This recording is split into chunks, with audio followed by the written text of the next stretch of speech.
Hello and welcome. My name is Tom. And I'm Heather. And you're sitting at the couples table. The Couples Table is a live stream podcast here on this channel. Join us for better or worse. For rich or poor. And sickness and in health. Even when we're still getting info for our stream as the stream begins.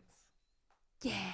Okay, so we are using the teleprompter, but this is Tom's. Mine's actually being delivered like right now. It's on the truck. Yeah, hopefully during, which is awesome because the pre-orders have been like, the order date is so late that people are upset, but I think they just set the shipping date really late and they're fulfilling orders as quickly as they can. Yeah, so I'm excited. Whatever, I'm getting mine today. I'd like to check our audio. But I'm still confused. I'm still like confused as to where to look. I have to get used to it. Right now, we have the eCam window on the teleprompter, but like I know there's a camera, so I'm like trying to find the lens, but I'm looking at myself too. I don't know where I'm looking, man. I'll get used to it. Anyway, hello. Happy Friday, everybody. Oh my goodness, December 15th. We are 10 days away from Christmas, halfway through the month. 2 weeks left in 2023. What is going on? We've been sick all month. We've been been sick. Just the worst. Tom's got the bassiest bass up in here. But it's good to see you, everybody. Obs in the house. Hello. Constance. Finally made it to a live stream before it started. I've been catching you right after it ends. Looking forward to hearing the couples roundtable today. There you go. Paul is in the house checking in. Parker Jennings is also in the house. Hey, Jared. Good to see you. Rio Pell Room. Hello. Roger. Hello. Homesick Mac is here. Let's predict the future. Audio Hotline in the house. Hello. And Call Me Cubby is here. And Top of the Morning Podcast. Good to see everybody. And Squints Prince. Squints Prince. I love that name. Hello, hello, hello. So today, this was a joint topic. Yeah, like back in the day, there was like a Spike Lee joint movie. It's the same thing. Anyway, I don't even know how it came up. We were talking about, we were walking the dogs. And then we were talking about like. You were talking about just how you're feeling about creative stuff. Yes. Someone says staticky on the mics. Oi. Yeah, I can't hear. Well, I mean, my voice is bad, but I haven't been able to check out our audio. Okay, we're going to check out our audio. Well, actually, I have no idea how Here, to I can do check out it. the audio, so. Rate the audio, everybody. I'm sure it's. I also like don't have a voice today, so if I sound weird, it's probably not the mic. No, we'll figure it out. Don't worry. Oh, that went live. This is riveting. I know, isn't it? Heather, just create. Okay, here we go. Hello, test. I don't have a voice today, so if I sound weird, that's just how I sound. I'll figure it out. Don't worry. Oh, that went live. Oh, sounds normal to me. You have to talk. Hello, hello, hello. This is me talking into the microphone. I'm talking on the microphone. And I feel like it sounds pretty normal. That's just how I sound. I think people are just like, your voice sounds weird. Because I am sick. You have to talk. Hello, hello, hello. I think we should just. Okay, we're just going to go. I think it's good. I think this is what we got. Yeah. Do you want to talk about the mic that you're using? It's nice and red. It is bright red. I did a video on this, luckily, the day before I got super sick, so I don't sound like this in the video, which is great. And it's the SE Electronics X1A, and it is a condenser microphone, but the reason I wanted to check it out was because it was recommended to me, and it is an $89 microphone. So that's pretty sweet. Like, well, that's good. A cool budget option. Yeah. Not using today as a total frame of reference. I think it sounds pretty good, especially for the price. And then you could add in, I don't have any EQ or anything right now, but you add in some EQ, can really sound pretty decent. Well, there you go. And I'm just on my good old MV7, just hanging in here. Okay, so here's how this topic came up. I was talking about, I was kind of vocalizing the musings in my head of like, I've been having this itch of trying something new, doing something new on YouTube. I don't know what it is. I really miss the YouTube huddle up for, shout out to the YouTube huddlers. So there's a woman standing outside just staring at the sun. You know what? Sometimes you just got to look at the sun and make a wish. Okay. So I've been craving something and I don't know what it is, but I feel good about it. And I was just kind of like, here's what I'm feeling, here's what I really want it to be. And just like, it's just like in the back of my head, there's been this like wheel turning of like, I wonder what I could do. Meanwhile, I've also been kind of paying attention to, I've always been paying attention to social media. This is why I got into this years ago, because it's always been something that I've been interested in. But then also like my behavior with social media. And I felt like this year, 2023, I spent more time on Instagram than any other platform. Right. More than YouTube. And I would love to know what everyone else here thinks. But anecdotally, like from where I'm standing, I feel like Instagram is, in terms of social media, so YouTube is not a social media platform, so we're not going to count it. But in terms of social media platforms, I do think that Instagram is the most widely used. I think TikTok is also up there, but I think in terms of broad, I think Instagram really figured it out this year. And it's been making me think that it's peaking. And I think it's at that point where, remember how we were all on Facebook and now there's not a lot of people on Facebook anymore. I honestly think we're right at that tipping point with Instagram, because with me, I think even with you, most of the content we interact with are not from accounts that are run by people we know. I think most of the content that I see is like memes or dogs or whatever, but it's all from accounts that, like, it's not necessarily my friend or whatever, which is fine, but then that puts it in the category of headlines and the most extreme or the funniest or entertaining, or it's basically like the magazine rack of like the checkout counter, which is super entertaining, but it's just a time passer. It's really hard to go deep with that kind of stuff. And so I felt the same thing happened with Facebook, and I feel like it's about to happen with Instagram right now, which is just another reason why I really want to figure out this new YouTube thing. The magazines that I want to do at the grocery store, when you're in line and there's all the magazines, they're so eye-catching. It's celebrity gossip and like Bat Boy and crazy whatever news and all these things, and you'll sit there and be like, oh, look. But as soon as you walk out of the store, you'll completely forget. Pretty much, yeah. You very rarely will go like, oh, remember that interesting magazine cover we saw in the checkout line? And it is kind of that. And I feel, like most of the stuff you and I share to each other is dog related. It's all dogs, and or even hockey. Or hockey. And even that, I feel bad, because the dog stuff, it's like, oh, here's a golden retriever doing something funny. But it's like, it's not even from that golden retriever's owner's account. It's from like, Golden Retrievers Daily or some like aggregator account. And I was even realizing like a week or two ago, I was like, oh, I'm always like, oh, I gotta like, I want to make sure to like this because you want more of this stuff in your feed. Oh, I was gonna say because I like the golden retriever, like the very most basic reason why you would like a thing that someone posts online, but not even realizing like, oh, it doesn't even, it's not even their account. Yeah, it's not even that. It's just thing. A repost. So it's like it doesn't even matter. Yeah, I see. That's why I feel like we're at that point where it's like. But why do you think it is when something gets so popular, that's like the inflection point where then it goes away? Like it's like. Well, okay, so here's kind of one of the things that made me think about this. I saw a post on Instagram, and it said, "It's amazing how millennials went from posting 317 photos every weekend onto Facebook album titled About Last Night to posting on Instagram once or twice a year." Oh, that's true. I can't tell you, like, in college, photo dump, tag yourselves, everyone commented. Well, you had to have a separate camera and you had to import the photos. Yeah, it was like such a thing. And then I noticed this before, like me, but then I was like, oh, maybe it's just me because I'm also like a professional content creator. So maybe I'm burnt out or whatever.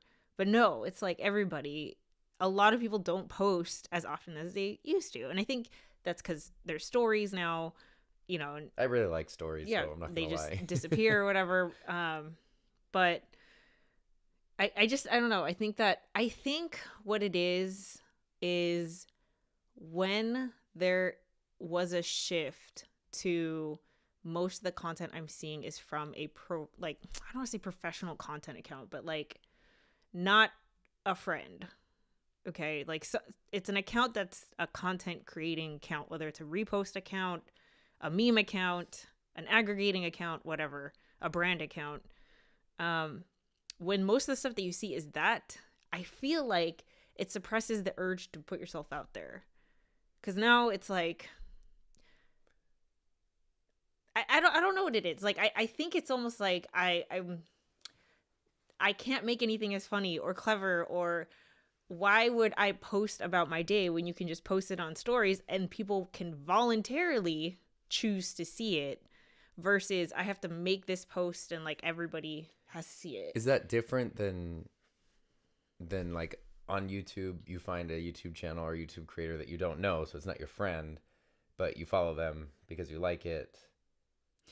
Well, see, I think YouTube is different because YouTube is different for many reasons, but one of the things that really does set it apart is the choice, the power of choice, right? Because no matter what, even if someone is subscribed to your channel, they still have the choice whether to actually click your video or not. With Instagram, you can't say that. You're scrolling through a feed, so you see these things whether you scroll past them or not. But I think just that simple thing of like, I have to say yes to get this thing to play, right, makes it so that the people who do tap or click are more inclined to see it, versus I'm being served whatever Instagram thinks I'm going to be most interested in. Too, it's the same thing as like, which could happen on Instagram. Like, you find a person who makes stuff that you like and you follow them, even if you don't know them. But it feels like not only does Instagram and YouTube will then both serve you up stuff that you don't know and new people that you're not familiar with. Yeah. New accounts you're not familiar with. But I think the difference is Instagram is so overtaken with the like brand, I don't know, whatever they are, the aggregator, the content farms, the aggregator accounts, whatever you want to call them, where it's not even a creator you don't know, but it's not even a creator. It's like they're making montages of golden retrievers because that does well, but they would do a montage of, you know, I don't know, someone cutting wood if that did well, like whatever. It doesn't matter. It's just, it's not the passion of like the subject. It's just, this is what does well. And then it gets pushed out, and that starts to feel very impersonal and very just not inspiring and not motivating. Yeah. You know, like I found myself a lot. So I took 3 months off social media in the summer. Like zero, never picked up my phone, nothing. Then I came back on, and now it was like the opposite, where I was spending so much time on Instagram because I think like during the 3 months I was gone, all of a sudden they'd like dialed it in to really just like, it was so entertaining. And then so I put, I don't know, a couple weeks ago, I put like the 1 hour limiter, and I just kept, every day was like, you hit the limit. And I was like, I hit the limit. That means I've been on Instagram for collectively an hour today. And you were hitting it kind of like early afternoon. Yes, there's still like the whole day. And it's, you know, like, yeah. So I forgot what you said. I don't remember why I brought that up. Just that personal, impersonal thing. Like, it's not inspiring. It doesn't motivate you to create because what you're seeing. Oh, that's what I was going to say. Yeah. So like, I noticed that as soon as I get off, I don't even remember what I saw. I can't even like tell you what. Right. Okay. Yeah. That's true. And there's so many times that I'm watching YouTube where it's and I know this, you know, the same thing could happen on YouTube, but there's so many times where I'm watching a channel I like, and even if it's it's scale modeling, it's not something that's my channel or whatever, but I walk away and I keep thinking about, today I watched a video, about LED Christmas lights and why they are bad, why they not bad for the environment, why they don't look as good as the incandescent lights do. And the guy went into a whole thing about, it's all about the blue and the green lights, because incandescent lights, the blue and the green are dimmer and gentler, but LED, because all the lights are the same and they're doing colored diodes instead of colored glass, it makes the blue and green too bright and it throws everything out of whack. And so he was trying to find different ways to like get clear LED lights and then coat them with blue and green to make them. It was very interesting. Okay. And I'm still thinking about the topic. The topic is super interesting to me because it is something where I'm like, yeah, you know, like the LED lights, they're nicer, they're way more energy efficient, but they don't look right to me still. And so I've thought about that, but I'm also thinking about how he made this video, how he explored this topic, how he explained this It's really potentially very thought-provoking. boring thing, Right. but made it super interesting. He had experiments. He had to buy an airbrush to try to like airbrush them and make a little thing to put the light bulbs in. That's going to stick with me then next time I'm doing a video where I'm going to pull something from that video at some point in a future video where I'm like, oh, I remember I saw someone do this and it was cool. I'm going to try something like that, whether it's a camera angle or a setup or a structure of a video or whatever. Like, the thing with YouTube is it seems like the stuff sticks a lot more, both in terms of what you're thinking about, and then if you're someone who creates on the platform, in terms of like helping you want to make a thing, like helping the way you make things. Yeah. It's stickier maybe. It's totally stickier because like I'll never. I last time I uploaded on my tutorial channel, I talk about this every episode of the Couples Table, was like 9 months ago, and people are still like, I'm still getting paid from my content from 2019 on that channel, where I feel like on Instagram it's so much effort, it's so much work for very little payoff. Like the fact that my 2019 videos still have shelf life right now on YouTube, right, is insane to me. And I you know what I mean? Like, I don't think any platform comes close. So like my thing is like YouTube is here to stay, and it just I feel like while Instagram feels like peak, and in a way that's like, that means there's gonna be a drop off, I feel like YouTube is still still upward trending. So that's what we were talking about the other day when we were like walking the dogs and we got all into this. And because there was a survey or some research done recently about this that backs it up, so it's not just a feeling. But you and I were talking about it. It almost doesn't feel like people talk about YouTube as much as maybe like 4 or 5 years ago, where it was like YouTube. Maybe we were at different points in our YouTube journeys, and it was just kind of a different thing. But I sort of feel like YouTube has transcended the point where it's not one of these platforms, and it's almost the way I described it was, option. Yeah. it's almost the way we would talk about like cable when we were kids. Like everyone just has TV. Everyone has some kind of cable, whether it's, It's 20 not channels or 500 no. channels. Yeah, it's not an option. It's just, of course it is. Yeah, of course you have YouTube. Like Yeah. it's which is like, from the point of view of wanting to create on the platform, that does almost make it, in a world of very unstable platforms where nothing is stable, the most stable of the unstable. And the thing that I was looking up right when the show started, when I didn't see it begin, was related to the survey that was recently done. But this specifically was related to teens' use of YouTube. And it said YouTube tops teen social media diet, with roughly 1/6 of teenagers using it almost constantly. And I thought that was interesting because I feel like if you just kind of did a person on the street interview and asked them, like, what's the most popular social media platform among teens, people would probably say, what would you say? TikTok? That's what I would say. Yeah. Oh. And that's what I thought. And TikTok doesn't. 93% of teens use YouTube like regularly or constantly. Okay. 93%. That is huge. Let's see. But see, and I think they use it in a very different way, though. They do, but it's not even that 93% use this. It's that is 30% more than the second most popular platform, which was TikTok. Snapchat, and Instagram were all kind of tied together. 30% low. So it's like everything's here, and YouTube is way up here for teen use, which I know is, So like, this is just an assumption, but I think that for teens, the appeal of YouTube is that the people they follow feels like a friend, versus what I feel like is the appeal for like Instagram, TikTok. I haven't downloaded TikTok. He doesn't use TikTok, but I'm assuming again, is the like empty calories entertainment scrolly factor that we get out of Right. Instagram and TikTok. I don't think that that's what they get. They like seeing their best friends, and it's not their best friend. It's a giant creator that doesn't know they exist, but it feels like they're watching them play a game, and it feels like they're, it's just like, it's so much deeper. Yes, and I think that is absolutely That's my assumption. because that's something that's unique to YouTube that like cable TV can never provide. But I do remember when I was teaching, so this is now data that is several years old.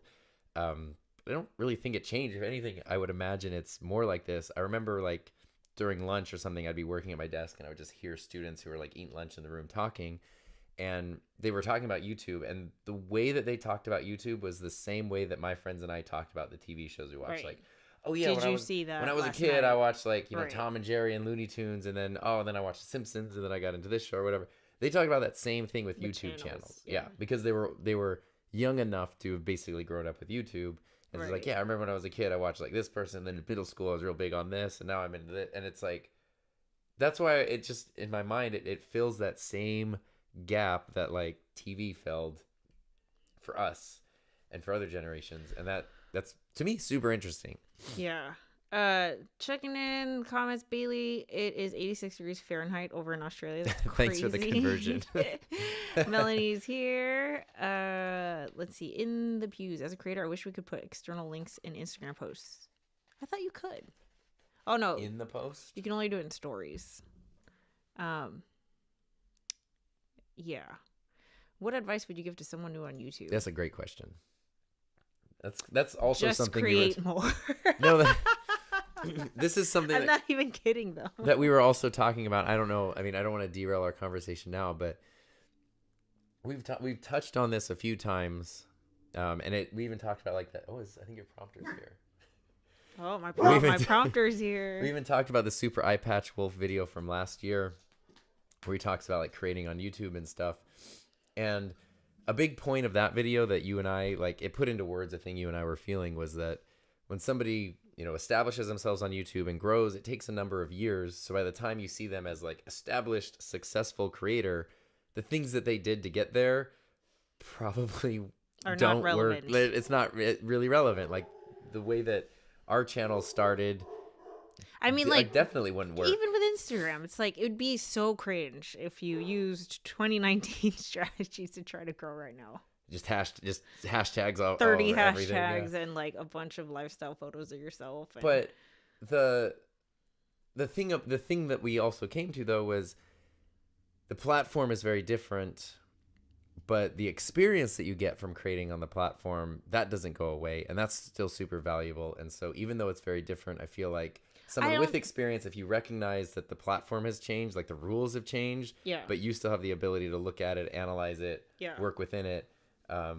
See, and it's funny, I don't know that many Instagram creators, but everyone I've talked to that does create on Instagram hates it. And everyone that I've talked to who makes stuff on YouTube is always excited. Yes, of course, there's like your highs and lows, but not in a way that I hear people talking about. Like, there's a lot of volume and frequency expected with Instagram for very little return. For short shelf life, a lot of like, squeeze for very little juice. Yeah. I'm looking at this. I don't know if you want to share it or whatever. Yeah, but I can put this in there. there's the thing I read about teen YouTube use was data that was taken from a larger study that was recently done about social media platforms and which is the most popular, which is funny because the one that does top the list is Facebook as being the most popular social media platform on the internet. And I don't know, my impulse is to say that is a generational age group thing, because it is clearly the most popular one, but right below it, I don't really understand because it says millions, but 3,000 million. I don't know. Number of active users. Is that billions? So Facebook has 3 billion active users. Oh, crap. Wait. And YouTube has 2.4 billion active users. I don't know if you guys.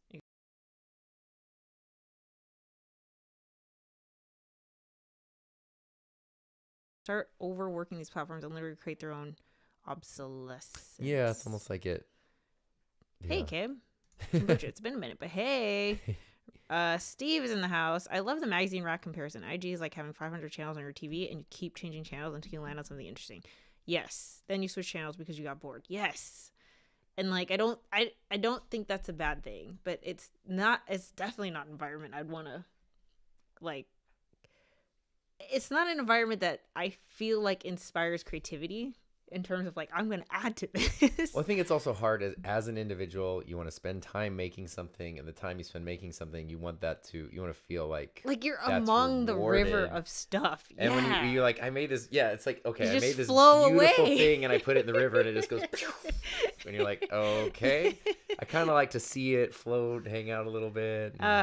Kim says a common theme I've seen amongst content creators in my niche is that they're kind of just living their lives more and not trying to keep up with the constant changes. I've seen that too. I like that. Yeah. But see, that's why I think YouTube is more forgiving, because you can do that. And then your old content still, there's still so much potential for it to be watched. Right. The lifespan of a post on Instagram is so much shorter. Yeah, it's crazy.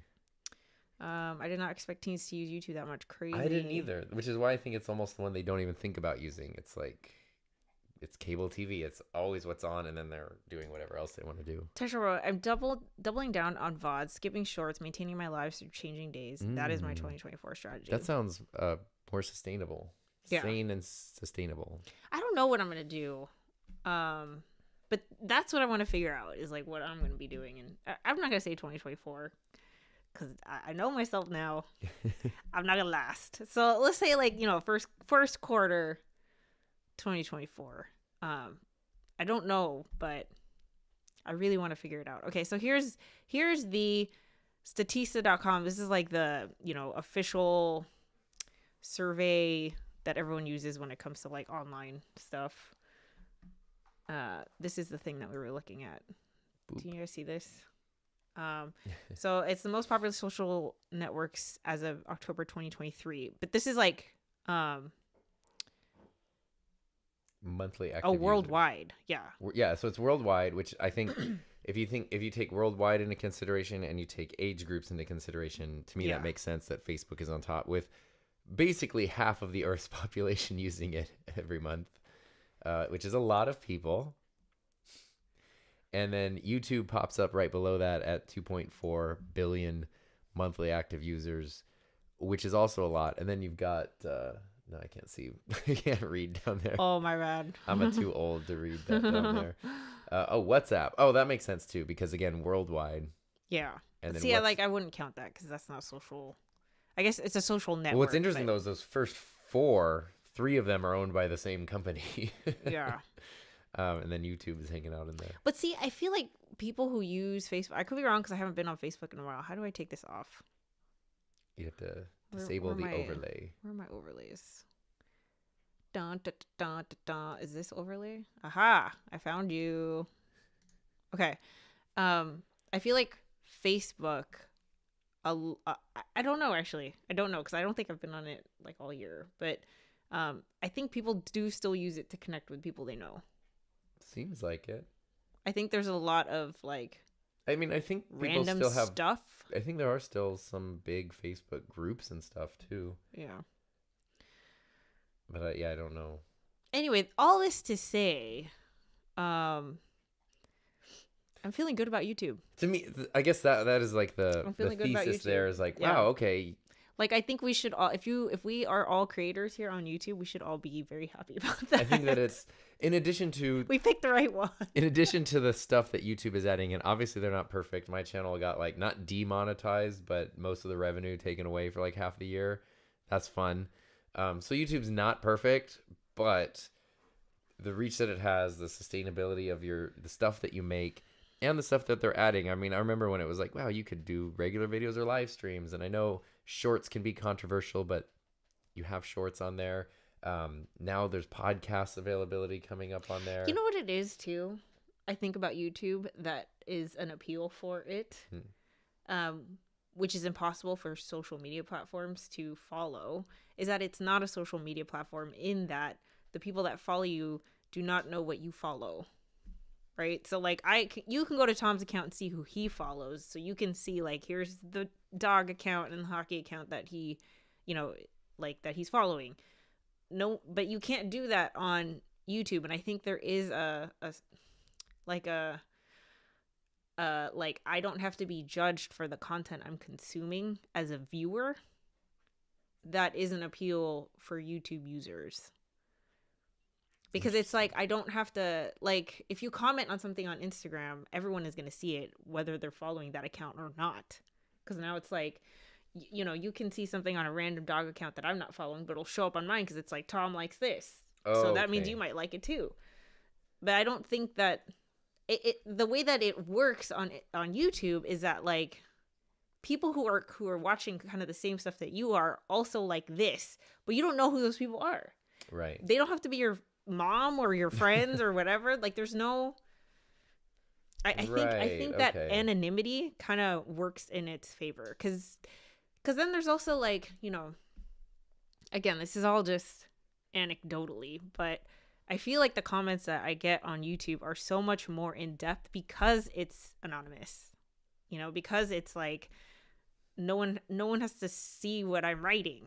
And this is just from the viewer standpoint, but like, you know, like if you're trying to learn something new and you're all embarrassed, you don't want everyone to know, but you can just be on YouTube and just like learn and not feel judged or anything, jump into the comments and immediately participate in a community of other beginners like you. You know, it's like you don't have, you know what I mean? Does that make sense? It's almost like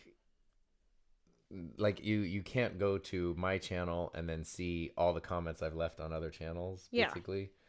Which is, I mean, there wouldn't be anything wrong with that, but there is, when you're participating, there's not even that thought in the back of your head of like, I'm essentially making a post. Like on Twitter, when you reply to someone, even if someone's just like, you know, happy birthday or whatever, and I'm like, oh, thank you so much, I appreciate it. Then boom, I everyone am thinking, sees it. Okay, now this is a thing that's going to pop up now for other people, even though I kind of just wanted to talk to this one person over here. Whereas on YouTube, it's like, okay, we'll stay in that video's comment section. Like that is something that only YouTube has. And I think that really, you know, because it does affect even if people aren't aware of it, it does affect the dynamic of the platform in a really big way. You go. The dynamic. Right. And I think it's like, you know, I think that's why you can go deep. There's so many things like this that allow someone to go deep without feeling like they have to be judged by their immediate, I don't know, social circle. Right. But I don't know. But see, that's why it's like, I think also one of the other things that's changing in just content creation, just content in general, is kind of what you were saying, Kim, of like, I think people are realizing, and we kind of talked about this a few weeks ago when we were talking about creator mental health, but I think there's more of an understanding of like creators are more than just the one thing that, you know, their content is known for. Like, yeah, you might have a corgi or a dog or whatever, but you also work this job, or, you know, you have a family and you live here and you have other hobbies, and that's okay. Like, it doesn't all have to just be this. Right. Or you know, you get punished by the we were talking about that, and that was either, I mean, that's still like up in the air, right or wrong, about like, you know, oh, you want to do a podcast on YouTube, do you put it on your channel, do you start a new channel for the podcast, do you put, you know, these sort of unrelated things on one channel or whatever. And it does kind of feel like that, well, everything has almost been like separate has sort of been the way to go for many years, it feels like. It seems like that's still fine if that's what you want to do, but YouTube's moving more in a way where it is less damaging to have a little more variety included on your channel. Yes. Seems like it. That I mean, that's what I think.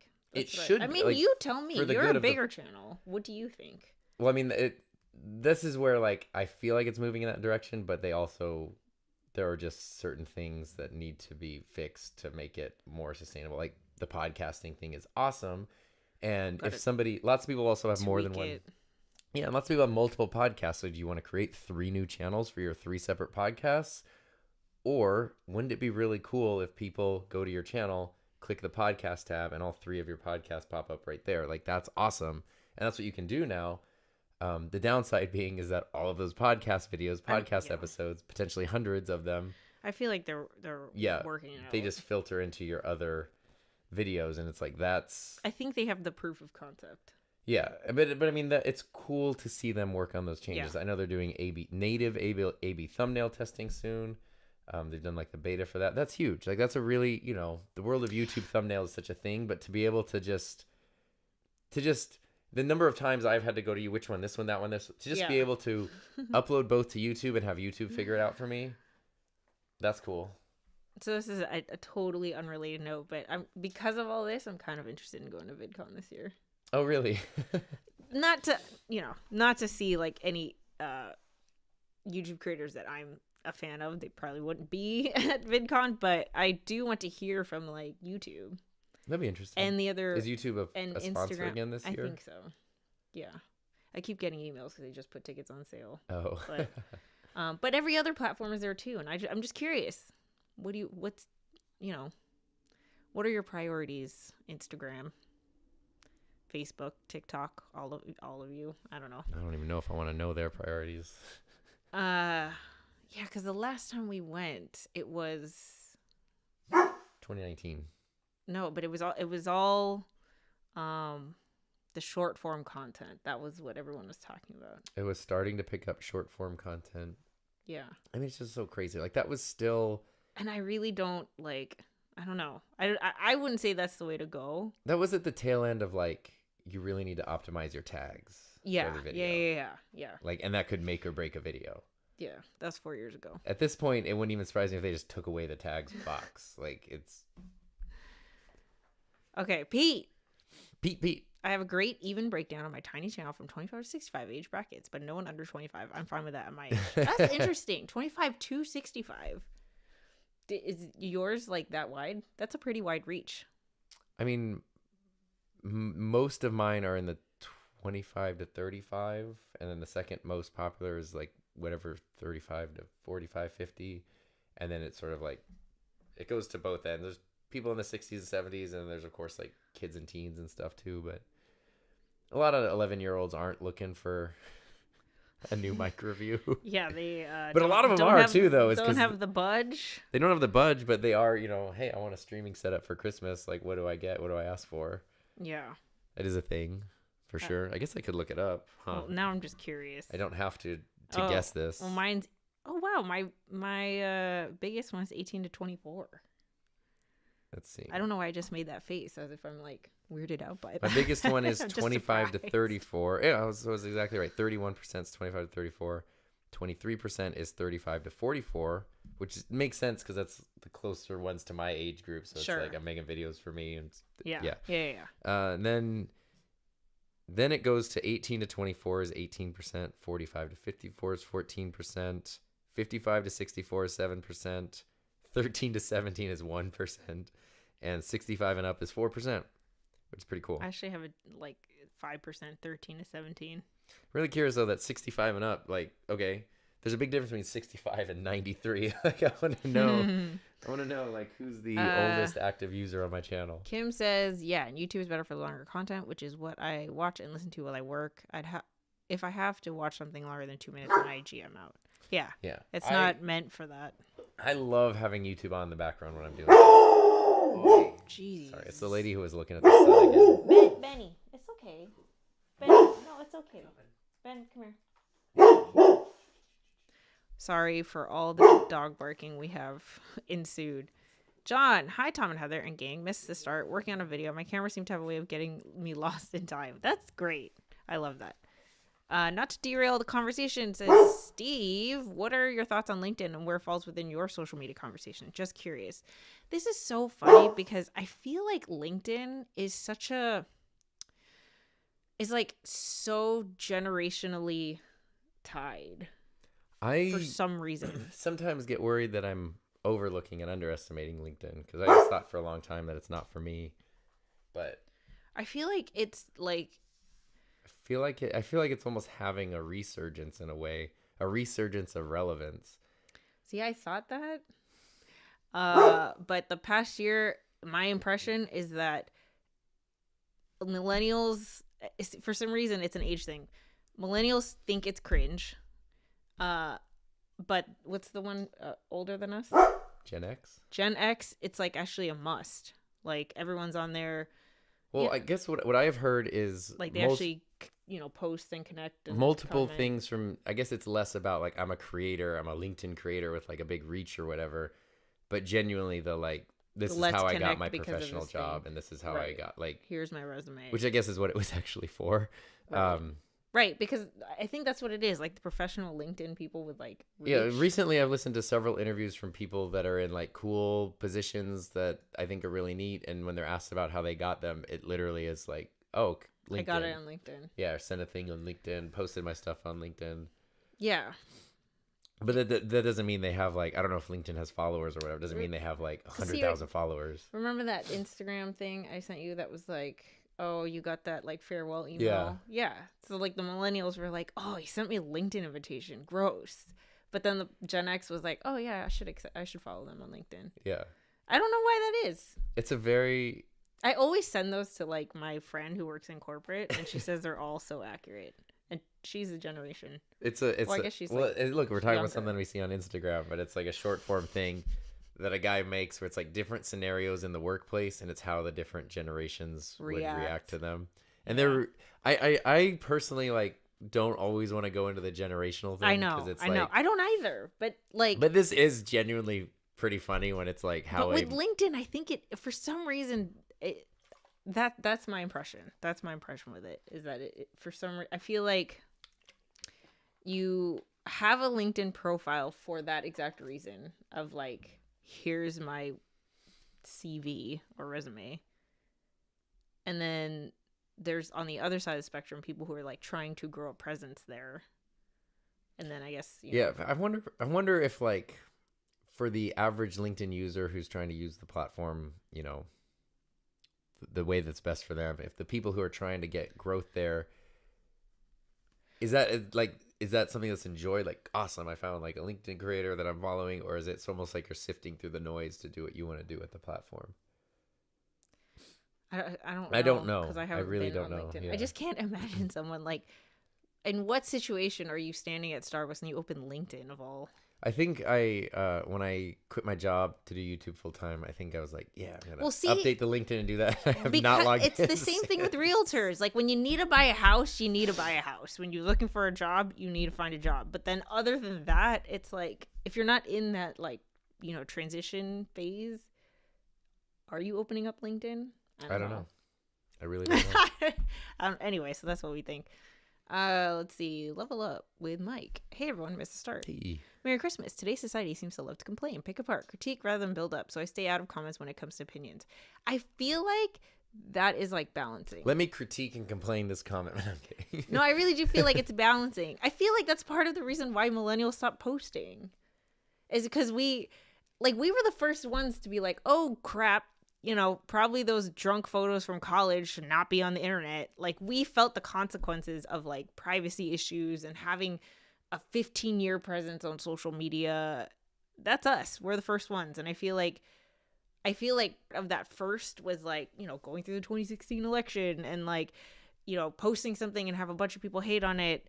And I feel like that kind of like deterred people from posting subconsciously. I don't think it's like I'm not going to post because I'm afraid of the feedback. I think it's just like you have to be really compelled to like push through all agree 100% with Mike's thing about like building up is better, and it's way more fun to build up, to encourage, to be positive. I do think it's balancing though. Yeah. And hopefully it's balancing. And unfortunately the trap, obviously, which this is not news to anybody, but the trap that a lot of creators on many platforms fall into is you realize negativity gets clicks. And so you kind of lean into that, but then you create this world of that, I mean, if I were to make a video about a microphone and I say like a great budget microphone option, okay, people might want to click on that because they're looking for a good budget microphone option. But if I go like the worst microphone I've ever used, that video is going to do so much better. It's more like, okay, when there's a really popular post that like pops up on my Instagram feed, it's there because it's very popular, right? So I always scroll to the comments and I just see what the discussion is. And the first one is always someone shitting on it every single time. It's always someone who's being negative. And then 76 replies of all these people telling that original person that they suck. So that's why I feel like it's balancing, because it's like the negative person ends up, you as the account don't have to say anything because it'll just self-police where everyone else is like, you must be fun at parties, huh? Or whatever. And then But it's not fun when you're a viewer and you go in and you're like, this is a clip of a dog greeting the mailman every day. And like, I just wanted to see people talk about the dog. Yeah. I'm here for the dog. And it's just like. So I do feel like people are, I don't know. I just feel like there's more exposure where it's like, okay, this might be a video of your dog like drinking a latte, and someone might think, oh my God, don't give your dog coffee. It's be all the things like, what a terrible dog owner. But people who've seen this content, like their default is like, obviously that's not coffee. Yeah. But if it's your first time, you're going to be like, oh my God, like, you know what I mean? Yeah. So I don't know. That's why I think it's balancing, because the more time people spend, the more sus people are of like, especially with AI now. It's like, is this real? Like, what am I watching? I think it depends on the context too, and the creator, and you know, when you are dealing with those like aggregator brand no name accounts, no face accounts, I guess it can be weird in the comments. If you're a creator who like cultivates a community, whether it's positive or negative, the thing that you've cultivated is what you will see in your comment section. So, you know, everybody's going to get positive stuff, everybody's going to get negative stuff, but if you lean negative, your comment section is going to be negative. If you lean more positive and encouraging, your comment section will lean that way and will self-police. You know, like I've learned in my own comment section, because fortunately I'm lucky to have a bunch of people who are great watching the channel. When someone does show up with a real dumb opinion, you don't have to say anything. Yeah, if it's really bad, I can just remove it. But if it's sort of in that gray area where it's like, I don't need to remove this, but I don't need to reply to it, I know that they will get taken care of. Yeah, because it's just, at this point, it's like, especially in a comment section like Tom's, where it's like, this is a well-established community. You just sound like the crazy person in the room. And everybody knows it, because obviously you're new here. You're just, you know, it's like, right. It's like going to In-N-Out and being like, oh God, why isn't there just like, you got no salads on the menu? What is everybody? Like, everyone is going to look at you like you're the weirdo. Like, yeah, we went to the burger restaurant with 3 burgers on the menu. That's what we're here for. Like, we're not here for the salad menu. Yeah. So that's why I think like people are like, negativity is always going to be loud, but I feel like it's balancing in the other way where like this stuff happens, you know, like, I don't know. People also point it out. And it's not even, at least fortunately in my channel, I've seen on other channels too, it's not even like someone else telling the person to shut up, but it's literally like just pointing out like, bro, you're the weird one. It's literally like, oh, like as Tom mentioned in the video, blah, blah, blah, blah, blah. And it's like, okay, cool. Like that's what I would have said. And now I don't have to say it. And it doesn't have to be like a defensive thing. And it doesn't get a weird defensive vibe. Yeah. Tom, you would be a boss on LinkedIn.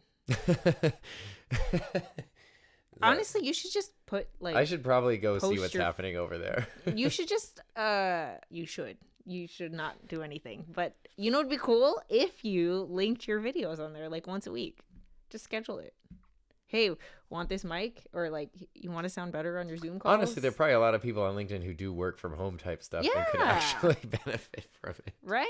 I don't know. Might be worth checking in over there. People Video 2022 had Judy Fox speak, and she gave a lot of great reasons to create some content for LinkedIn. Interesting. If you're self-employed, LinkedIn is almost worthless. I've landed my last 3 jobs via LinkedIn, but I'm not self-employed. Yeah. I mean, I guess that's why I didn't keep up with it, was it's like, what am I, like I have my website that's my portfolio. If you want to, if I were trying to get hired somewhere, I would send someone my website, which has not only the YouTube channel, but everything else I've done. Your bio, yeah. And the fact, like, the website itself as a thing that exists is a portfolio piece. Right. Like, so that's the kind of thing I've been focusing on. I wonder if it's because Gen X is further in their careers than millennials. I think that's why. I think that's a huge reason why. Yeah. And like Pete said, I think, you know, like my friends who still work in corporate, of course they would have a LinkedIn. The recruiters go there. How do you get a job? But like I don't know. Honestly, I don't even know if I did it, but I don't know, in the past 2 years, I was like, crap, I need to delete my LinkedIn because I don't want everyone to know where I worked before. Oh. Because I think like for privacy issues. Now, you know, like my city where I used to live and like, you know, Because, you know, when you, like, check your identification, they like, did you used to live in this zip code or whatever? And I was like, oh, cool. That's just on the internet. Like, yeah, I don't know. I don't know. I'm kind of curious to pop into LinkedIn and see what's happening over there. Actually, I wouldn't be. Facebook is the one that scares me. That's Facebook. The one where I'm like, oi. Sorry, going back to our thing earlier, our statistics. I think, I don't know, Pinterest was at the very bottom. LinkedIn's not even on here. People still use Pinterest. That's interesting. X/Twitter. It's so dumb. They have to call it both. Otherwise, people won't know what it is. QQ. That's a Asian one, probably. Yeah, some of these I don't know. Yeah. But Facebook is interesting, and I feel like Facebook can't be growing, right? Like, it has to be going down. Yeah. So, what are your thoughts when it comes to where you're going to be spending your I'm YouTube online time? I've always been YouTube. I other than back in like my YouTube channel when I was Vimeo. I was so anti YouTube back when I was like teaching and stuff. That's such a YouTube Tom thing. Oh my god. I know I've told I'm this. too good for YouTube. It's not too good. It's Vimeo. I'm legit, so I upload to Vimeo. Okay, if you go back to 2013 and just try to upload a video to Vimeo, try to upload a video to YouTube, Vimeo is so easy. It's like perfect clean interface. Here's your video. It looks great. Want to share a private link, want to let someone comment it, whatever. If you're not trying to grow a thing, but you're trying to share it and then make sure the people you want to see it. Everything we did for my first media program was on Vimeo, and I loved it. And then one of my students was submitting something to a film festival. It had to be submitted via YouTube. It had to be submitted by the teacher via YouTube. So I had to create a YouTube account to submit the thing. It took me like the better part of a day to figure it out, because it was YouTube 10 years ago, and the interface was insane, and like nothing made sense, and I couldn't figure out where the video was going. The quality looked bad. I remember finishing that thinking, oh my god, I'm never uploading a video to YouTube ever again. Little did I know. But YouTube's also gotten a lot better. Vimeo's still around though. Look at this. This is kind of crazy. Types of social media? No. Oh, number of social media users. Oh, just the number of worldwide users of social media. Yeah. In a 10-year span. Like prediction too. No, we're right in the middle of this. God, the whole world. Yeesh. That's crazy. Yeah, it's like it's essentially everyone who has access to a device with the internet. Yeah. Has a social media of some kind. I mean, that's pretty much the only thing holding people back. That's so crazy. See, but I don't know. Like, who's like, I'm gonna grow presence on Facebook. Do you know anyone who does that? I don't know anyone, but I know of people. Because I know of people who have recently talked about like. Okay, here, this. Do you see this? Do you see this? Okay, tell me if I'm interpreting this correctly. Oh, wow, that's crazy. Okay, right? Okay, sorry, it took me a minute to understand this pie chart. Do you see this? Oh, this is what happened to that is not the same one. Hold on, go back. Hi. I think it's this one. What did I? Oh, I did my whole. You dragged the wrong pie chart over there. Hi. Okay, here, this one. Dank. Boom. Distribution of YouTube video views in the United States between January and July 22. Okay, so this is a year old. But this is my favorite freaking part of this, is that just replace the word influencer if you don't like that with content creator. Individual creator. Yes. I do not think that I think this is flipped on Instagram.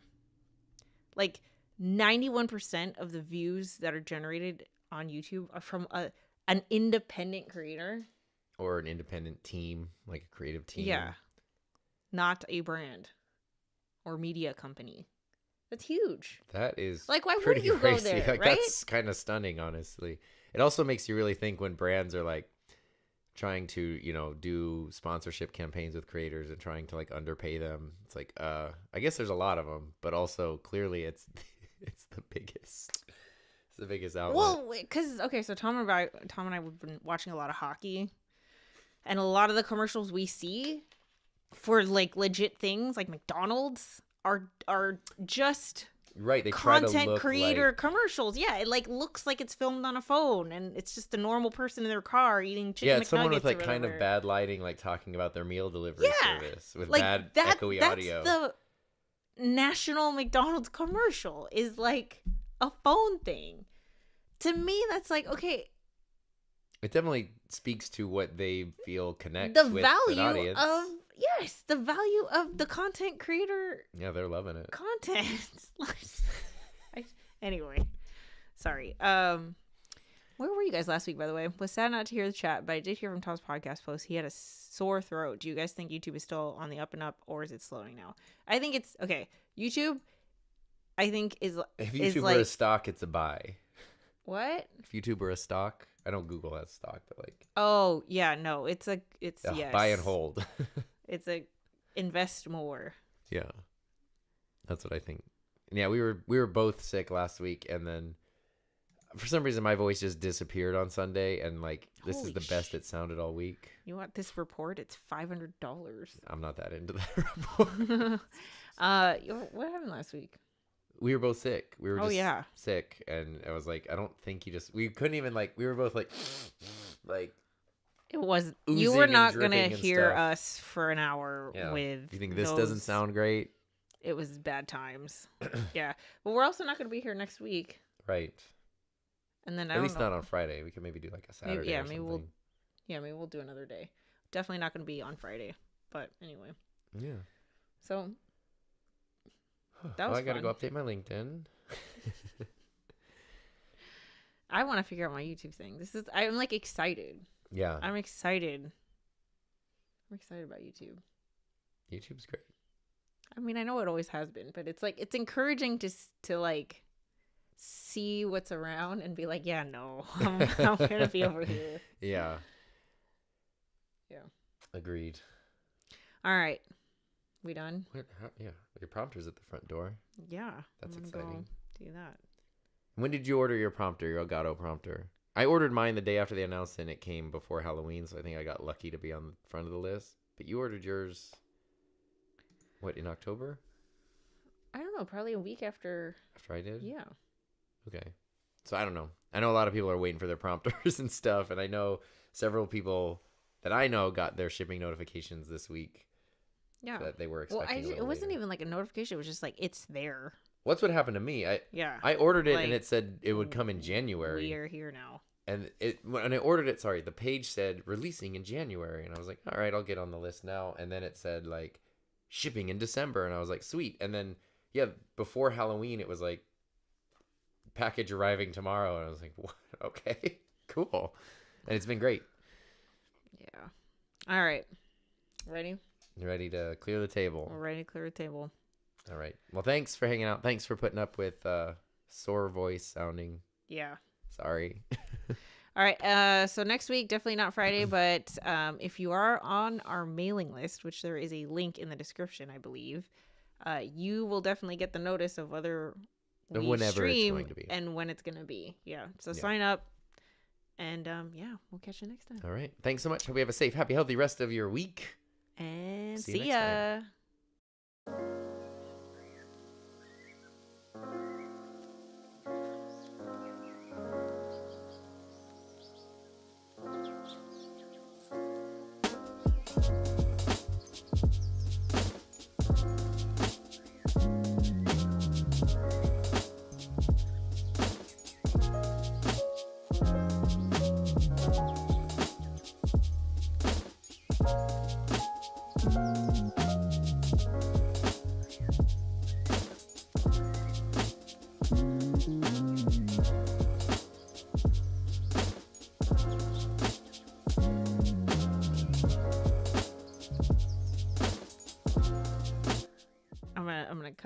I cut it short.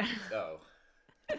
I just didn't end the stream. This is a little bonus. We're just gonna do it. I thought we weren't on stream anymore. We're just gonna do. I have a. I don't know if you stuck around. If you stuck all the way around, you're gonna see the. Let's just open it. Let's just see what we got here. I sure hope this is the prompter. Oh my gosh! Wait, is it? I mean, right? What else would it be? It's the right size. Yeah, It is. is, okay. It is. Okay. Dun, dun, dun. Here's my packing list. Okay, wait. How do I do this? I'll hold this. I got this. Okay. Oi! I can't. This is hard. It's hard. They really packed it into the exact right size box. There we go. Dun, dun, dun, dun, dun, dun. Ta-da! See, it is possible they exist, despite what people are saying in my comment is. section. Wow, so you must have he's been talking about this. That means a lot of people must have said something. You have brought it up multiple times. Well, the video's doing well, and it is the number one thing. Great products you can't buy. Great things not available. Shame it's sold out. Calm I'm like, down, okay, guys. everybody. The thing I don't get, though, is people who are like, yeah, I got on the wait list, and it said it was going to be a few months, so I canceled my order. It's like, well, it sucks that it's going to be a few months, but, like, the few months will pass either way, and now you're just going to be in the back of the line in March. Like, why not just hold your place in line? I don't know. I didn't understand. And then you never know, because suddenly they contract with a factory that produces a bunch more units, and they ship them out before, you know. Yeah, I don't know. When did I order this? Let me see when I actually ordered Shouldn't it be on that paper right there? No, it just has a ship date. Which, by the way, it shipped yesterday. Okay. So I don't know. Where did it come from? Prompter. Oh, No. it came from Fontana. That's really close. Oh, here. Has been delivered. Order November confirmed. 1st. Okay. So, 6 weeks. Yeah. I mean, I didn't feel like 6 weeks, but Time freaking flies. yeah. I mean, we don't have to actually open it because we're already looking at one. Yeah, we've talked. You can about take this. yours and then put mine. You want me to set this up? Is that what you're... Not right now. Oh, not right now. Yeah, but Yeah. eventually. You'll do that, right? It's so easy. Yeah. All right. Yay, I made the mistake of not ordering when it said March. Now it's not even an option to They order. did take down their... Now it says notify when Oh. in stock or notify when orders are available. 'Cause I think they want to get caught up on pre-orders. People are getting upset, which I totally get. But I had the same issue with my little camera microphone last year, the Sony one that goes on top of the camera. I wanted to order it in August, and it said not available till March. And I was like, dang, that sucks.